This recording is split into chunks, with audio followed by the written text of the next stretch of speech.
I have like little like noises that I can play as well.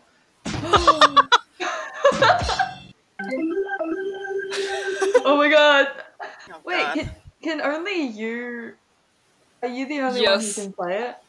Yes. As the owner of the account, maybe? Yeah, because Oh. I'm the host of the... Give me a second. Yeah, but before what we if begin. I want to make a funny joke and go like boing, boing, boing, boing. I'll make my own sound effects. Why don't you just do it with your voice? I think that works great.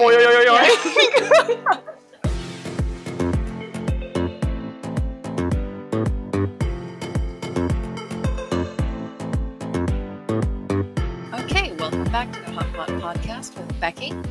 Bonnie. And Sen.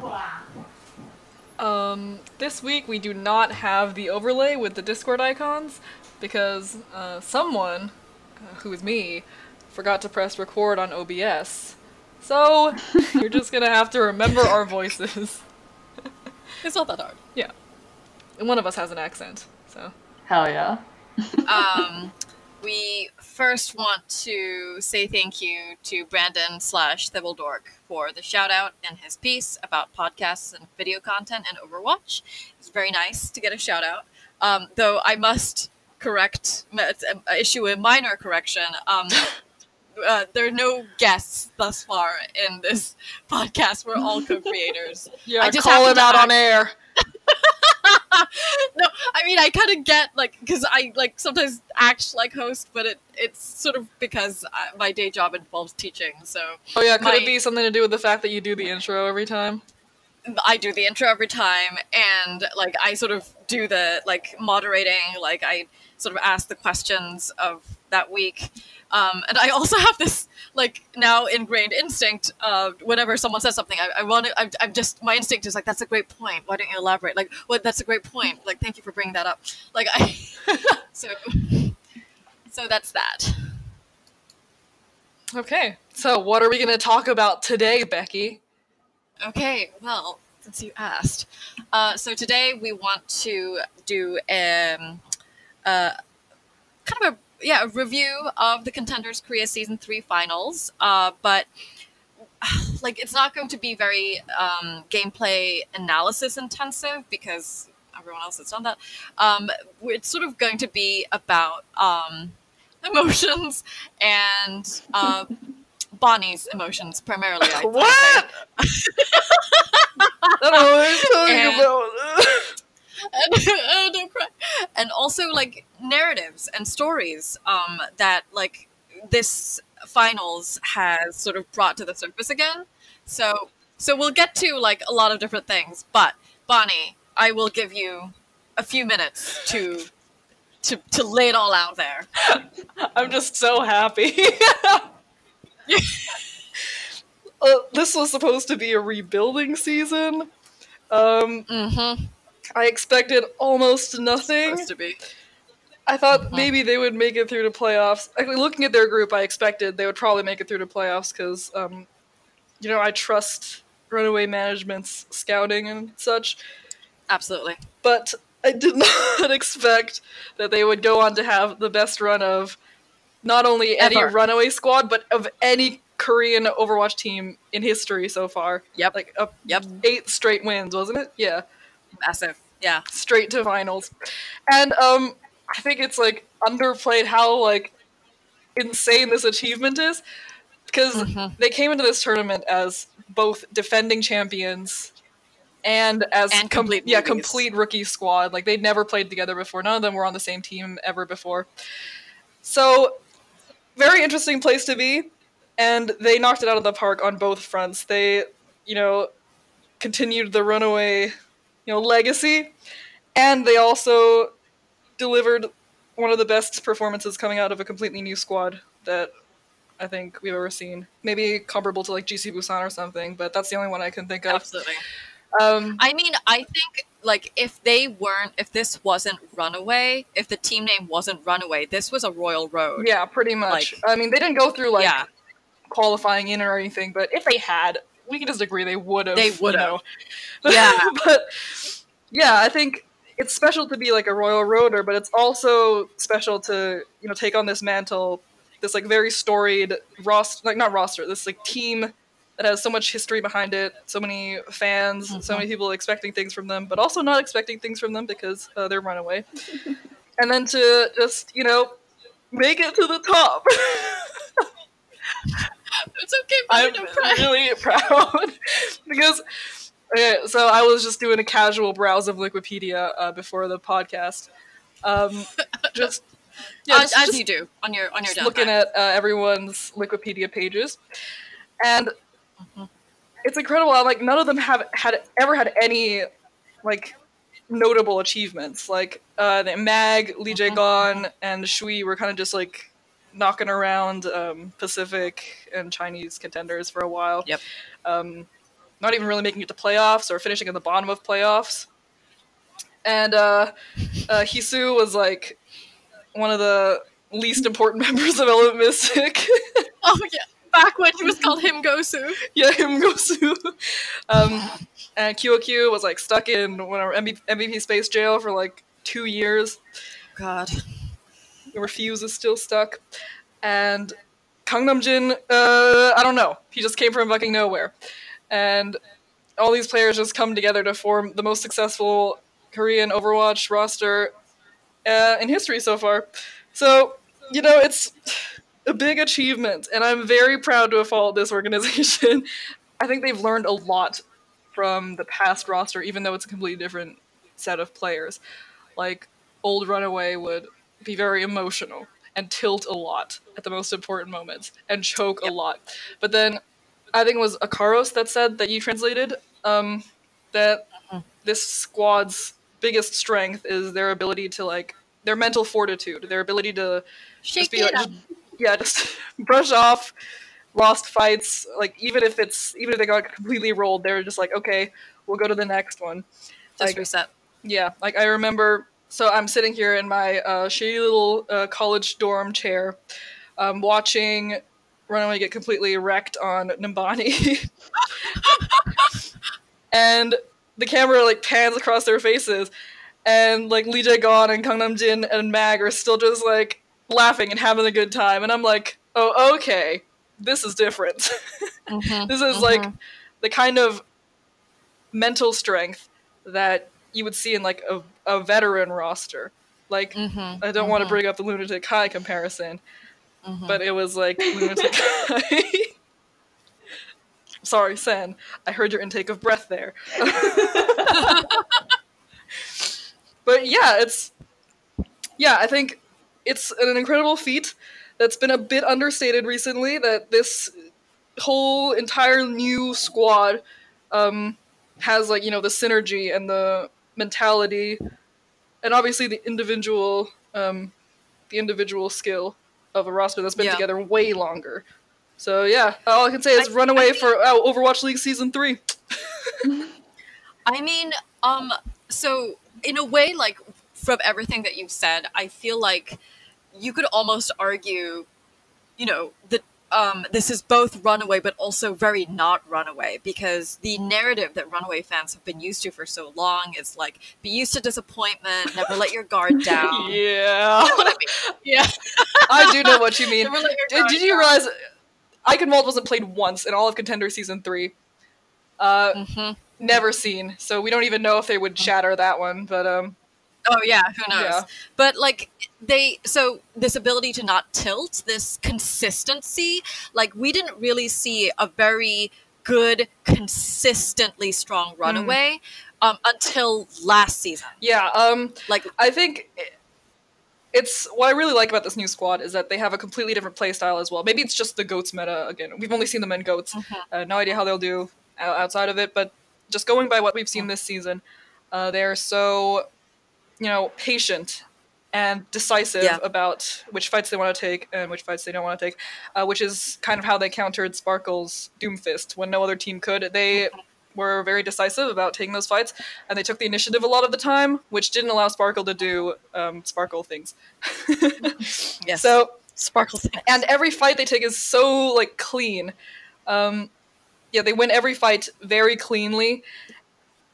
So that's completely different from what we're used to seeing from Runaway. Like what we associate with Runaway is just like throwing shit at the other team, and somehow at the end like 2 people from Runaway are alive. Is it working? Yeah, like 10 people die, and the 2 people that are alive are from Runaway. So that's pretty much their like MO before.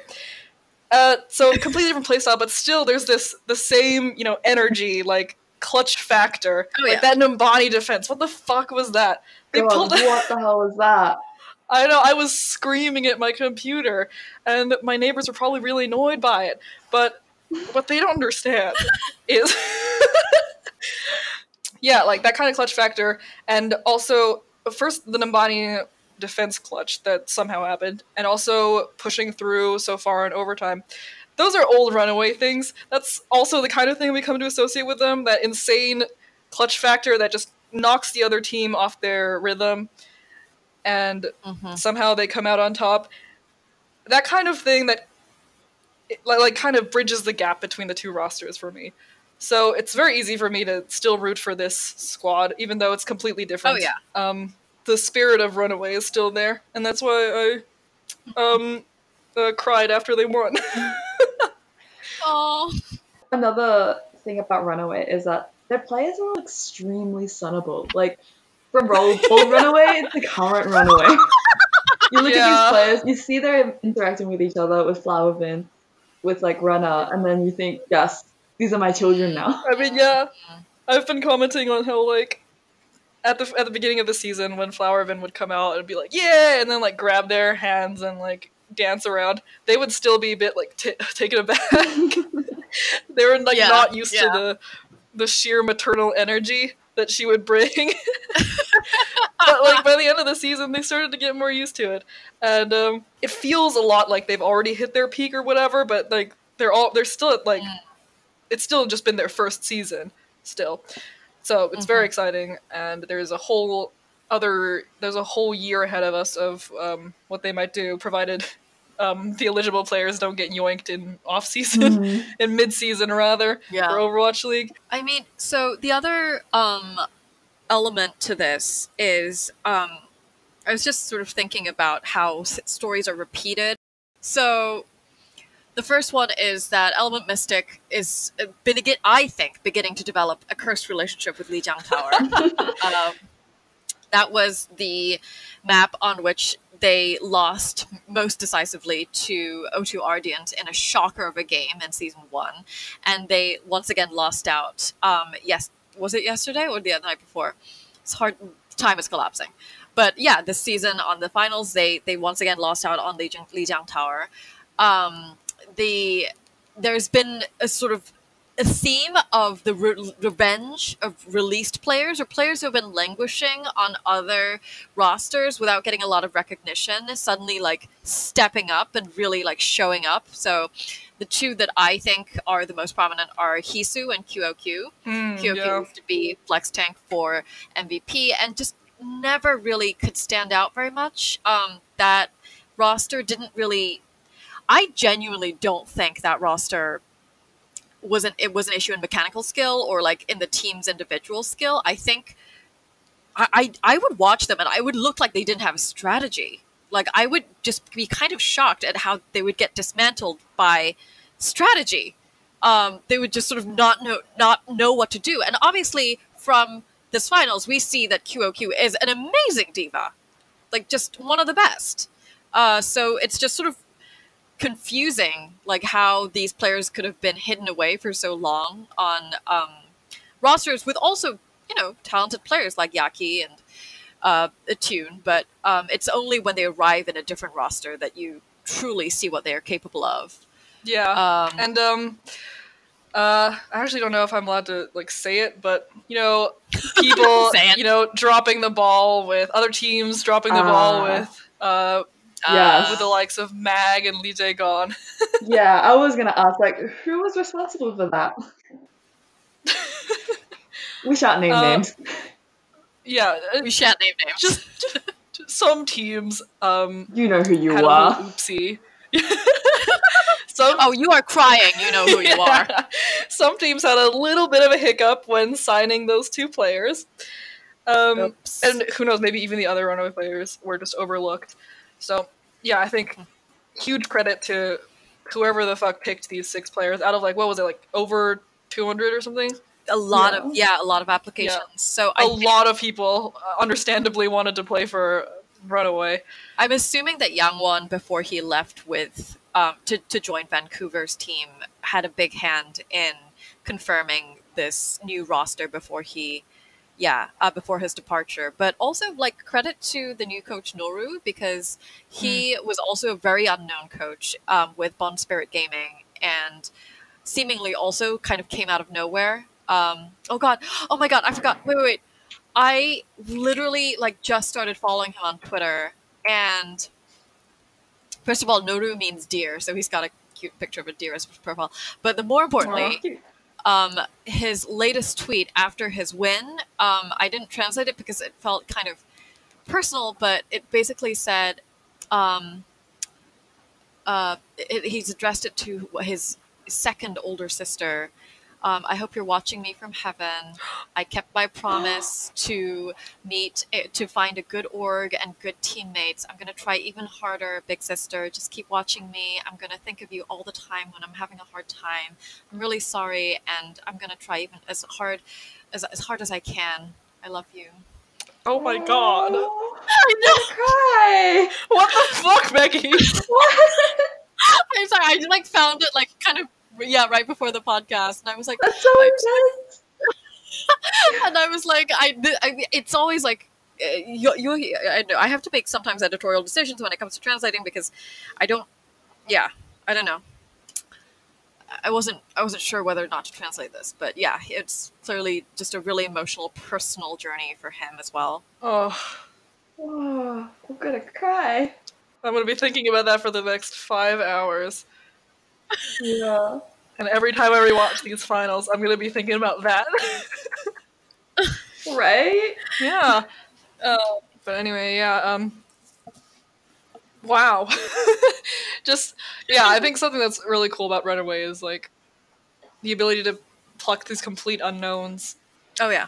Off wherever the fuck they came from, and bring them together and make such a good roster. Like Runaway in Apex Season 2, a lot of the players were literally just straight from ladder, had no pro experience beforehand, but I don't know, Runner just picked them. And Runner himself played as a streamer. That's also, building your own team as a dedicated streamer, and then basically going pro yourself. That is also, I think at the time that was also its own unprecedented move. Yeah, we've Overwatch. Seen how other streamers have gone when trying to be pro. It's not easy, right? It's not easy. Yeah, it's a completely different ballpark, basically.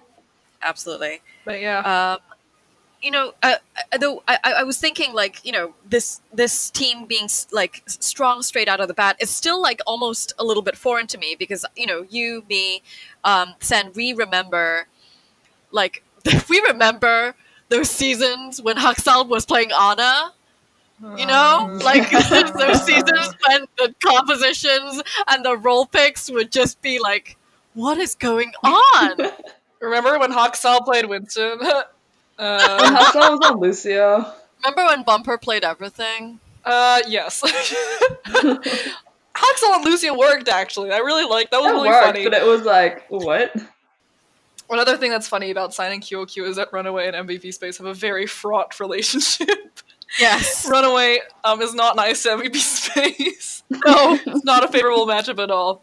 But though in their defense, a lot of teams have been very mean to MVP Space. MVP Space has just not had the best time. I don't understand MVP Space. Is it they're coaching or something? Because they have good players. Their players are good. As you can see with QOQ, they can hang with the best. And Yaki is so good. Everyone always has been saying that Yaki's really good. And I completely pledged my allegiance to Fuse when I saw his play when they, beat Lunatic High. Yes, I know exactly what you're talking about. On Anubis! Yes, exactly. He was so good. I was like, this dude's crazy. So MVP Space has good players. I don't really understand why they haven't been finding success ever. I mean, so obviously there's a lot of factors that goes into what what affects a team's performance in any given season, but this is honestly part of why I was somewhat surprised at the MVP space coach pickup from London. Because I'm not that London has anything to worry about at the end of the day, because their players are so fucking good. Yeah. But I was like a little bit taken aback, because I'm like, but you know, considering the ingredients that coach has had, I don't feel like he has shown what can be done with those players. I felt like that hadn't really been demonstrated. Yeah. I also want to do a bit of an F in chat for Element Mystic, because it was although I was extremely happy, of course, it was a bit sad to watch Element Mystic crumble under the pressure, as it were. Yeah, because last week we were discussing how the Doomfist committing to the Doomfist could be a liability for them, because Sparkle can't play Diva, or he can, but they don't want him to. I mean, DPS in general don't tend to flex onto Diva. Except like that one dude, DPI. I remember he's the one. Yeah. He's one player who flexes onto Diva, and they have their off tank lane Zarya.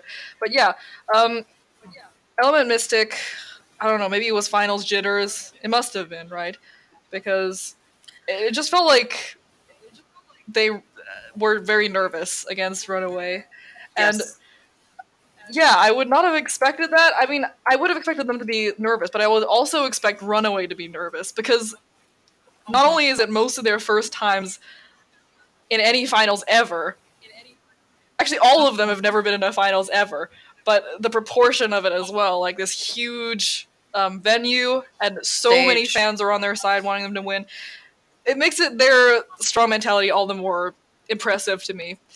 And yeah, I feel bad for Element Mystic. I think they're still a squad with massive potential, and obviously Sparkle is such a good player, but yeah, I feel like the tilt really did get to them, especially in the last two maps.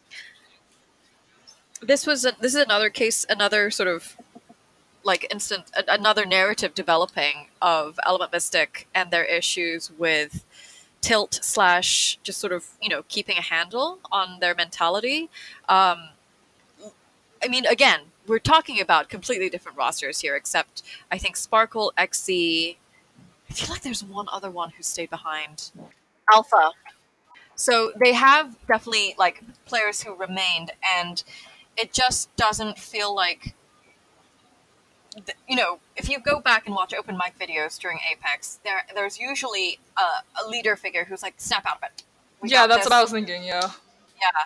And Sparkle, for all intents and purposes, is sort of the ace and the star of that team, but he's the youngest. Yeah. And it's got to be tough. Having said that, that was never a problem for Who Are You, but that's maybe just worrying things. I don't know. Yeah, I mean, I don't know. I would love to hear their comms or something, because I want to know who their actual leader is, or their Eska, as it were. Sparkle needs a strong Eska-like figure to develop into a real good player, like a fully rounded player. We could all use an Eska in these trying times. Oh my god, that should be like a question that teams ask themselves, I feel like. Who is your Eska? Yeah, does my team have an Eska? Yeah, who is your Eska? If you don't have an Eska, you gotta get an Eska. Although, further to that, I would love to know who Runaway's shot caller is, or who their leader is. I would assume Lee Jae-gon, but he's like... That's what it sounds like. I think you're right. I think Lee Jae-gon is the leader / shot caller based on the interview he gave. Oh, that's hilarious to me. Why do you think he might not be? Or no, I mean, like, I know, like, cognitively he's like the main support, so I just assumed that he was the shot caller. But the idea of that little brat being the leader of anything other than the line in kindergarten is like incredible to me. He's like one of the youngest on the roster, I think. And yeah, it's always really funny to me when like the players with the most conflicting personalities outside of game are like the level-headed leaders in game. So, I mean, typically with teams now, especially after a certain point in Overwatch history, the main shot callers / leaders in game became the main healer, which was the Lucio for a long time, and the main tank, which was kind of a shift I think that happened when it went from Reinhardt to Winston, but. Based on like just gameplay though, like Lee Jae-gon said in the interview that he made a lot of mistakes, but his teammates just went with what he said and like just followed up on whatever he like called. So that was sort of part of their teamwork. Just trusting your shot caller no matter what. But also based on watching gameplay, I'd say Mag. I could like literally see when Mag was like like balls out charging in like as a Hail Mary move. He's like, I'm just gonna do it. I'm just gonna do it. Like just heal me, just do it. Like there were entire moments when clearly every single resource they had was going into keeping Mag alive. Yeah, like that thing I posted earlier today, where he went down to like 1 out of 500 HP, and then like literally they one armor packed him. Yeah, what? From now on, you're not allowed to say someone's one unless they're actually one. They're actually one. We have the resources to find that out now, but. Yeah, like the level of trust between them as well is something very special. And yeah, there was this video that Flowervin uploaded where she just made them all sit in like a semicircle and say nice things about each other. Oh my god, they must have loved that. Actually, I remember in Apex Season 4 when they first got their team house, that was something Runner would make old Runaway do. Like, he would like, because their desks were arranged in a semicircle around the side of one room, and he would make them all like turn their chairs around, and then like everyone has to say one nice thing about everyone else, and then he called it team bonding. And it is very sweet that Flowervin decided to take that like practice and apply it to this squad as well to like make them synergize better. Yeah, clearly it worked. Clearly it did work. Other teams should take notes. And film videos of it take too. Notes.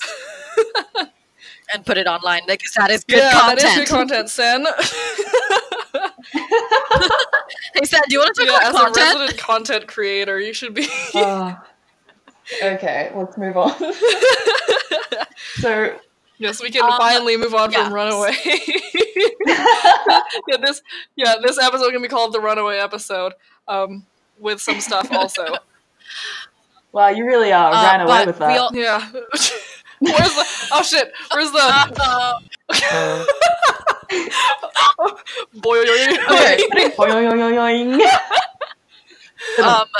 So the second half of today's episode, we wanted to talk about expansion team marketing thus far, and they're the rookies on the social media like Twitter, Overwatch Twitterverse. So. We definitely want to see. We want to get like a grade sheet from Sen, as as someone who has been in the scene for longer than these expansion teams. Like how are they doing? I didn't know I had to grade them, but I've written down a lot of notes because I have a lot of feelings. You have. All right, let's get started. Please take it away. So Hunter Spark, I'm gonna give them. They're an S tier team, not in the S tier team. Wow. Because I mean, Pink and Baby Blue are automatically lovable, right? But then they've put out really like cool sort of looking content videos, and like the introduction video. I've watched that video. Me too. Is it the one with like the hero effects at the end on the players? Yeah, I love that so much. So good. And like the one where they're walking through the tea field and like with all the the Hangzhou sort of cultural things. Oh yeah, it's such a good video. I am in love with it. I think someone mentioned that it's similar to a like LPL video that was released a while back. Very much. It's like it has that sort of like League video vibe. It actually kind of reminded me of. I don't know all that much about League, but I watched Worlds 2 years ago. And sort of the SKT and Samsung Galaxy introduction video, it has that sort of vibe to it. Maybe because I'm so used to seeing kind of a, esports hardcore pool that you don't really see sort of players in like nature and doing pretty cultural things and so that was really nice for me. I really enjoyed that. And also their social media presence is just so adorable. It's so cute. Even when they make typos, I'm like, oh, that's adorable. I love you.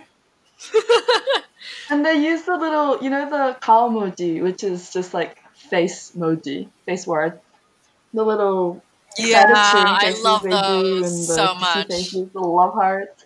It's so cute. That's like their thing now. No other team can do that and get away with it because no other team is pink and baby blue. Right from conception, they're like established themselves as the weeb team, which is very smart, honestly, because that was an untapped demographic, like when it came to marketing, and also Sen's like absolutely not far off by making the connection to LPL because Bilibili does own an LPL team. Yeah, I mean, like aesthetics wise, it's really good. I'm a big fan. Okay, moving on. Another one of the Chinese teams, Guangzhou. I really like their colors. I am not a huge fan of their logo. Yeah. I really like their colors too. It's like And there are a lot of like blue teams in the league, but that's like not, gamer blue. this is like it's a really nice teal, and it's one of my favorite colors. So obviously, I'm going to like this color. But I'm just gonna go like deep dive into the logo. If you would pull up the Guangzhou Charge logo in front of you and take a look at it, I just think I understand that the G and the Z have those little serifs added to them to emphasize the negative space that creates the lightning bolt. However, the serifs look so unnatural. They just don't fit the typeface. It's a really good font, but I just don't think it fits it. And then when you look at the little lightning bolt in Charge, it just looks like they've added a little triangle there. And I don't think that's necessary considering the lightning bolt you've already got in the GZ logo. And furthermore, the font of Charge looks like it's a perfectly good font that was put into like italics for no reason. It just looks unnatural. I don't like it. Sorry, Blizzard, I don't like it. I mean, Blizzard didn't make it. I guess they just had to approve it, but yeah. No, they have in-house designers, don't they? Oh, do they? Like, do they get... All of the branding is designed, it's in-house. So they're responsible for the Hangzhou finger? Well, no, because I think, teams get input on that, so... Oh, I see. They have, they're allowed to sort of, do, say, what designs, we want. But then I think everything else, all of the branding is designed in-house. I see. I guess they want to make it look consistent. Interesting. Yeah, that's why all, how when you look at sort of, esports, there's a lot of inconsistent looking logos, but, aesthetically speaking, Blizzard's, Overwatch leagues are all very consistent because all of it is done in-house. That makes a whole lot of sense. I'd never thought about that before. Yeah. Yeah. Yeah, but with Guangzhou, I'm really keen to see more. I think you mentioned this, a multinational roster bonding content. Yes, please. There's going to be a lot of really good, cultural exchange content that you can do, and sort of even with I don't want to give out free ideas. I'm gonna shut up, Guangzhou. If you want to consult me for a fee, you know where to contact me. I mean, with Guangzhou, the entire thing is 吃在Guangzhou. It's all about food there. So there is so much mukbang content that could be done. 吃在Guangzhou. Yeah. All right, moving on. Chengdu. Where is? Oh yeah, I just wrote where is it? Where is the content? What's going on? Yeah. I very much enjoy the dandelion yellow. I think it's a great color. Agreed. It's a nice yellow. It's very pretty. But also, I just feel like the yellow has been really inconsistent across everything else. Does that make sense? The jersey yellow seems different from the skin yellow, which seems different from the graphics yellow. And then the jersey paired with that champagne color, what's going on? Who made that decision? Yeah, I love all the colors individually. When I first saw the yellow-orange, I just thought it was beautiful. I thought it was a beautiful color. But when I saw the shirt with the champagne and the yellow-orange, I was like, I don't know about that. And I think their skins are a lot brighter of a yellow than their like kind of yellowy orange. Yeah, I just feel like the color's been really kind of inconsistent, which is a bit of a miss for me. But their little sponsor logo on their jerseys is so cute. Yeah. So next is Paris, which I wrote, they're not about the cute content.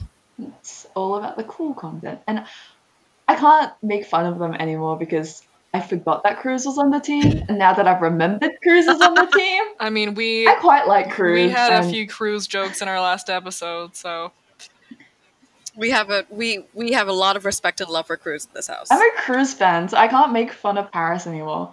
But that being said, why are the Twitter icon and the Twitter banner still these little Christmassy looking cross stitch graphics? Like, has nobody told them that it's been a month since Christmas? Did they not know that it's 2019? Like, does time pass differently in France? What's going on? All valid questions.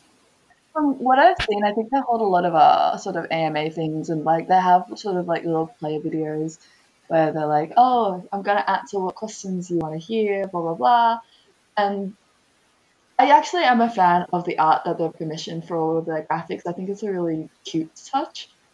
It's quite nice, and I like that they're supporting artists. I wish other teams could take a note.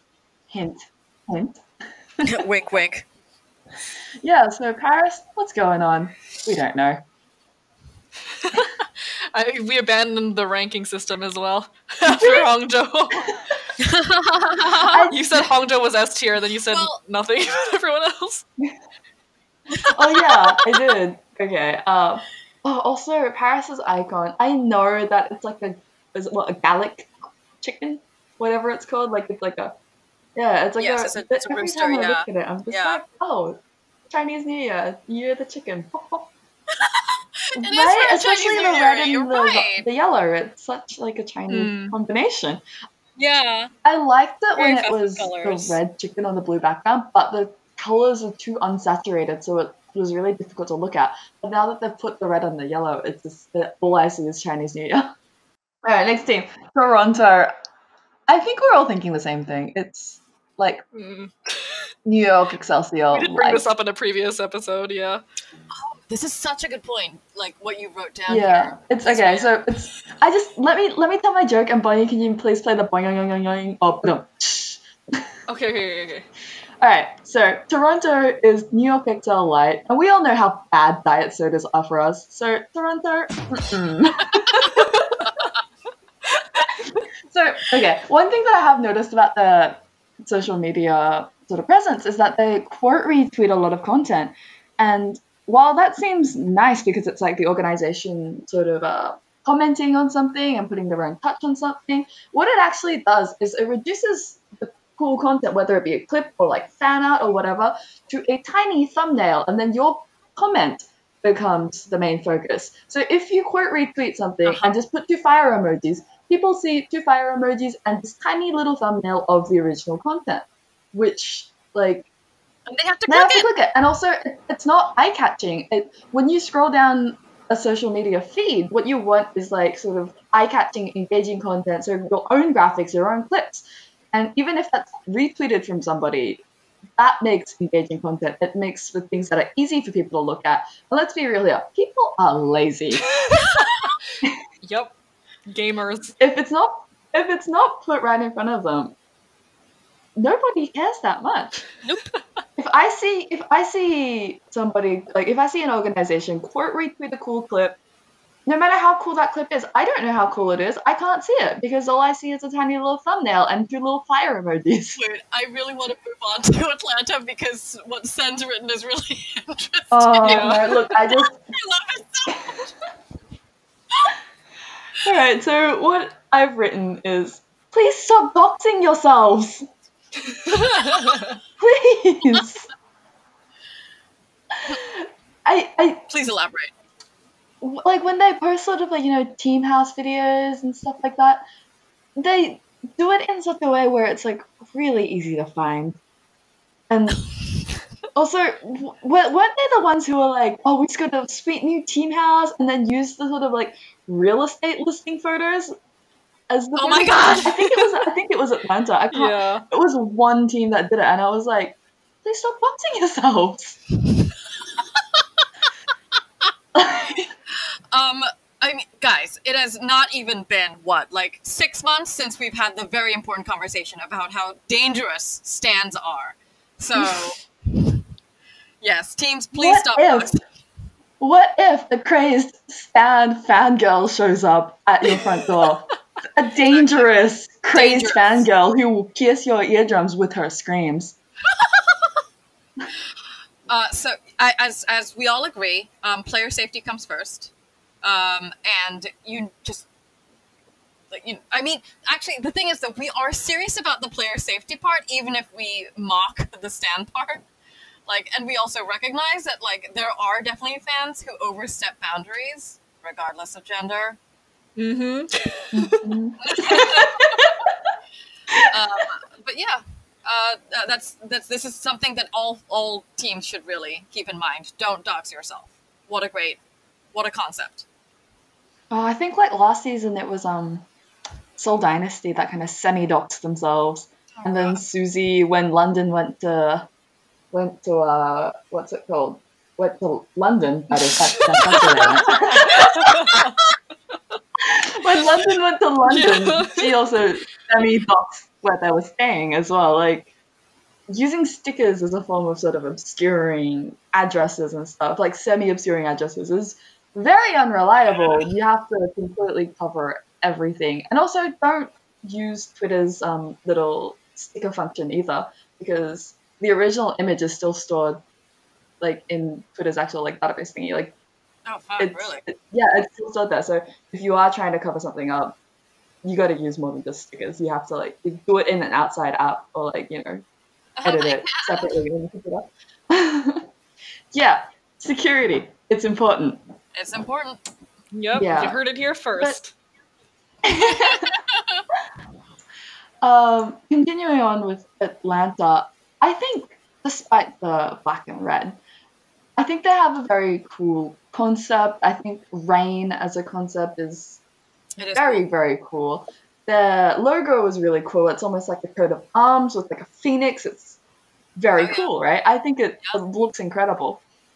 But their Twitter presence is kind of like they got, I don't know, a random middle-aged man who doesn't really know esports off the street and was just like, hey, manage this social media account, tweet some things occasionally.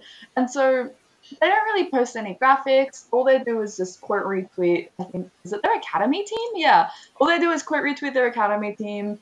And so if you look at the media tab, there's 3 things, one of which is a meme, and it's a very bad one, a very fellow kids one. And so because they use so many quote retweets, I think I follow Atlanta. I'm pretty sure I follow Atlanta. But see, I don't even know because it's so easy to gloss over their content because it's just all quote retweets and I don't really care about them because all I see is a tiny thumbnail. Police officer, I would like to report a murder. I feel like their social media voice as well, it's like very inconsistent with their branding, I feel like. Like there's some kind of mix up there. Yeah. The way they write copy is very generic, right? It's in a way that's kind of consistent with how maybe like Blizzard would write copy as like a big company. But Atlanta as a team, you have to actually have a voice, have a brand. And like your brand is Rain. You're meant to be lofty and king-like, and yet here you are tweeting with this like really generic, boring voice. I don't know. When they used the word waifu, it was over for me. I never wanted to see another one of their tweets ever again. The thing is, though, Sen's idea is really good because I would have loved to have seen like this super snooty persona, like very nose in the air, like re-rain, like sort of, I feel like that's definitely something they could have played around with. That's also something Dynasty could have played around with, but let's not go on that. Yeah, also off the record, I just found the tweet again. Let me read it aloud. Oh my, we really are best waifu. These are simply awesome sauce. While each of these are amazing in their own right, nothing compares to Rain waifu. Rest of the league, your waifu is trash.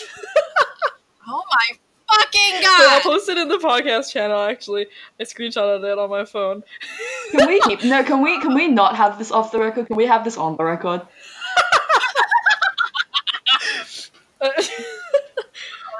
I'll send it to you. It's horrible. I saw this tweet and I was like, oh no, I'm done. This is over. I cannot read another one of your tweets. This relationship is over before it began. Exactly. It's just so inconsistent. It's like it's like the branding people and the social media people have never interacted ever. Like, they don't know. I mean, sometimes that actually happens. First of all, I mean, when was this posted? 2018, 2019, whatever year it is, it's been at least like 10 since we've said awesome sauce. Yeah. Which goes further towards my theory awesome that they just picked a middle-aged man off the street and was like, hey, manage our account for us. And also, who uses semicolons? We're esports! This is esports! Get it together! Alright, comma, we really are best waifu, semicolon. These are simply awesome sauce, exclamation mark. So much punctuation. What is this, Twitter or an English class? Am I right? Okay, enough making fun of this one Atlanta tweet. I feel bad. We can go on to Atlanta found dead in Atlanta. Hello? Atlanta found dead in it. Sorry, I really like this feature. Okay. Washington, D.C. Justice. Justice. Wash justice. That's their Wash justice. I think it's funny because America really has washed its hands of justice. But please. Yeah. I don't think, especially in this year, in this political climate, introducing this kind of team was the greatest idea. I just think it's a little turned out. Yeah, it's unavoidable, I guess, because it's Washington, and like that's where the government is. But still, building themselves on this idea of like, oh, we are justice, we are America, America is great. It's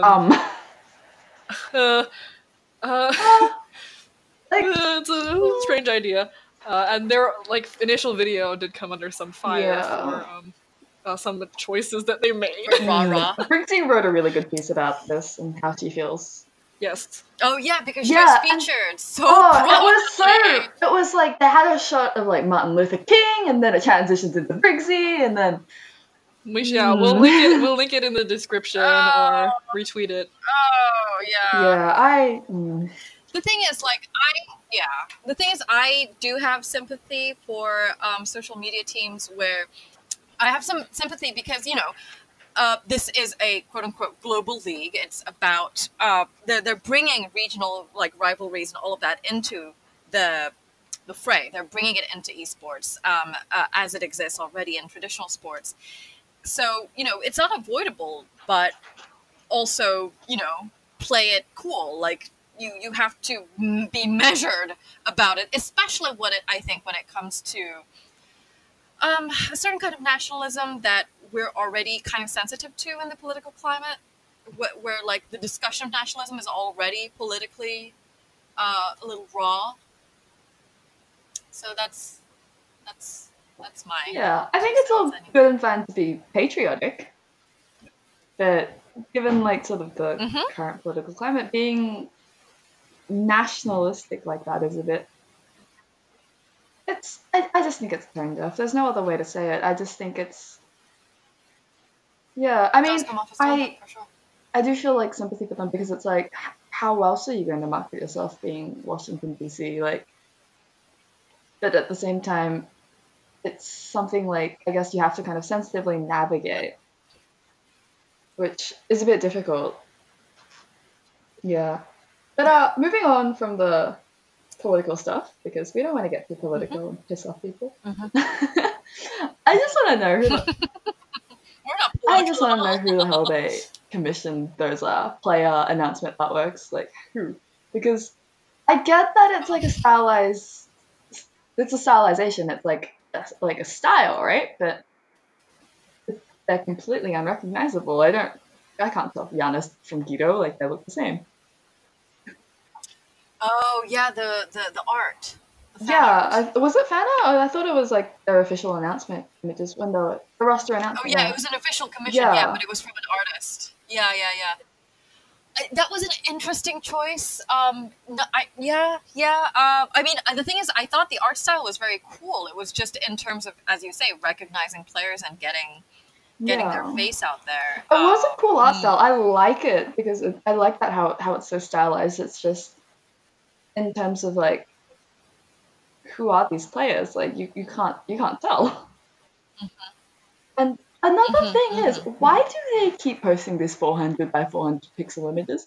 Do they not know the size limit for Twitter? Like, if you look at them, like even their ads and stuff, right?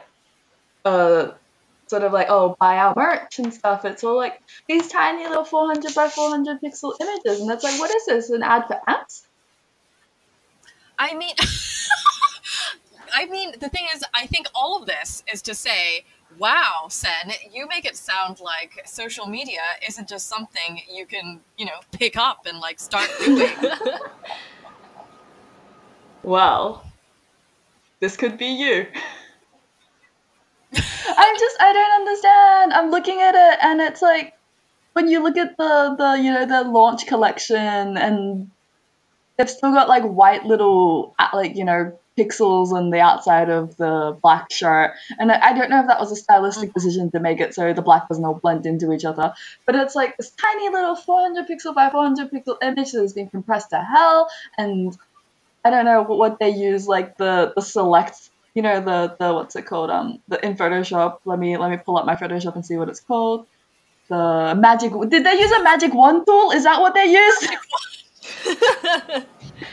I know we used to make fun of like Valiant when having crappy graphic design, but Justice, hire a designer. Hire someone who has used Photoshop for a little bit of time. Doesn't leave weird white pixels on the outside. Of like, come on, okay, you know what? You can use magic wand. That's fine. But you know what? There's this handy little tool called Refine Edge, and when you go into it, you can shift edge so it cuts out the white little pixels. That's a lesson for you. I think we're gonna I feel like this episode is gonna have to be like pay per listen, because Sen is literally giving a photo. This episode's also gonna be super fucking long. I don't know what the fuck we're gonna cut out of this. I want to say I'm so sorry for being mean this episode, but you guys suck! Be better! Jeez! Yeah, it's a bit of social media trash talk as well, just pre-season drama. Last Team Vancouver Titans.